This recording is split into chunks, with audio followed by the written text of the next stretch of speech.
আপনারা দেখবেন যে যে মাঠগুলি যাদেরকে দেয় সবাইকে কারো না কারণে বেসিক একটা মেজর একটা স্পোর্টসের উপরে দেয়। যেমন হকি স্টেডিয়ামে কিন্তু হকি খেলে, ঢাকা স্টেডিয়ামে এটা ফুটবলকে দেওয়া হয়েছে, বাট যেমন আর্চারি স্টেডিয়াম আমাদের দিচ্ছে। বাট এটা থিং ইজ সবগুলি স্টেডিয়াম কিন্তু আসলে আমাদের না, সবগুলি স্টেডিয়াম কিন্তু এনএসসির।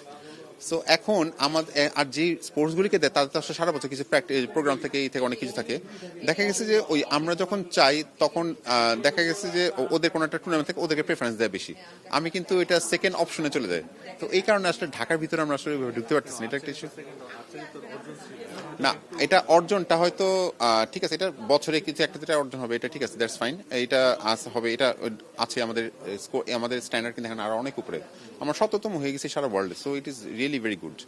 দ্য থিং ইজ আমরা যখন অ্যাকচুয়ালি চাই, কিন্তু এখন যারা দিবে তাদের তো ওই ওই পরিমাণ আমাদেরকে একটু দেখতে হবে আর কি। যেমন মনে করেন অন্য যে দুই একটা স্পোর্টস যেগুলি আছে ওরা তো ওদের মানে হয়তো জনপ্রিয়তা অনেক বেশি, কিন্তু আমাদের তো আসলে অর্জন বেশি।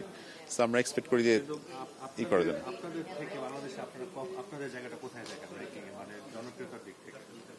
আপনি একটা জিনিস দেখবেন, আমাদের যেই পরিমাণ ইন্টারন্যাশনাল মেডেল আছে সেদিক দিয়ে আমার তো মনে হয় যে ফুটবল আর ক্রিকেটের পরে আর্চারিটাই আছে। এটা অবশ্য অনেকেই মানে বিশ্বাস করে, বাট আমাদের মাঠ হচ্ছে কিছু, কিন্তু আমাদের আসলে এক্সপানশন আরো লাগবে আর কি। এটা সুযোগ সুবিধা মানে সময় মতো তো ওই পরিমাণ পায় না, বিকজ এখানে আপনি একটা জিনিস কি যে আমাদের খেলাটা এক্সপেন্সিভ অনেক খেলা। সো এখানে কিন্তু আরো বেশি পরিমাণ টাকা লাগে, বেশি পরিমাণ পৃষ্ঠপোষকতা লাগে, অনেক কিছু আছে। আমাদের দেখা গেছে আমাদের মিনিস্ট্রি থেকে কিছু হেল্প করে, এনএসএ থেকে হেল্প করে, আমাদের স্পন্সর, প্লাস আমরা নিজেরাও কিছু অর্গানাইজ করার চেষ্টা করি, ওটা দিয়ে মানে চলতেছে আর কি। সুযোগ সুবিধা আসলে আরো পেলে আরো ভালো হবে, এটাই আর কি। ন্যাশনাল চ্যাম্পিয়নশিপ অ্যাকচুয়ালি আমাদের একটা হচ্ছে ডেফিনেটলি যে কোনো ন্যাশনাল চ্যাম্পিয়নশিপ কি, এটা হচ্ছে আমাদের সারা বাংলাদেশের আমার যে কাজ হচ্ছে এটার ইভ্যালুয়েশন, মানে ফেডারেশনের, তার মানে হচ্ছে প্লেয়ারদের স্ট্যান্ডার্ড কি আছে, প্লেয়ারদের স্কোর কি আছে, এগুলি ডিফাইন করা। সো উই আন্ডারস্ট্যান্ড যে এখানে একটা মানে প্লেয়ারদের গত বছর কি ছিল, এবার কি হলো, তাহলে আমরা এটা মানে একটা কম্পারিজনের ব্যাপার আছে, নাম্বার ওয়ান। নাম্বার টু হচ্ছে এটার উপর বেস করে আমাদের নেক্সট সময়গুলোতে যে ইন্টারন্যাশনাল টুর্নামেন্টে সেইটার প্লেয়ারদেরকে কালেক্ট করা, এগুলো একটা ইম্পর্টেন্ট ইস্যু আছে।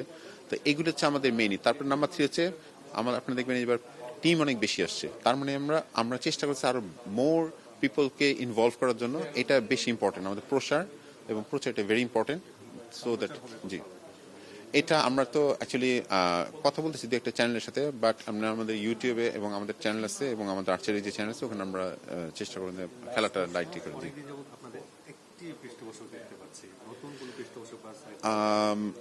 পৃষ্ঠপোষক দেখতে পাচ্ছেন, ওনারা আসলে এক্সক্লুসিভলি আমাদেরকে নিয়েছে, বাট অবশ্যই ওনাদের সাথে আমার কথা হয়েছে। মানে আমরাও আসলে এখনো ওই পরিমাণ আসলে ডাইভ করি নেই, আমাদের এখনো মানে টাকা পয়সা তো ডেফিনেটলি লাগে, বাট আমাদের যে প্রোগ্রামগুলি আছে ওগুলিতে আপাতত কাভার হয়ে যাচ্ছে। আমরা we are talking to some other sponsors, so maybe অন্য সেক্টরগুলিতে আমরা ইনভলভ করে ওদেরকে ইনভলভ করার চেষ্টা।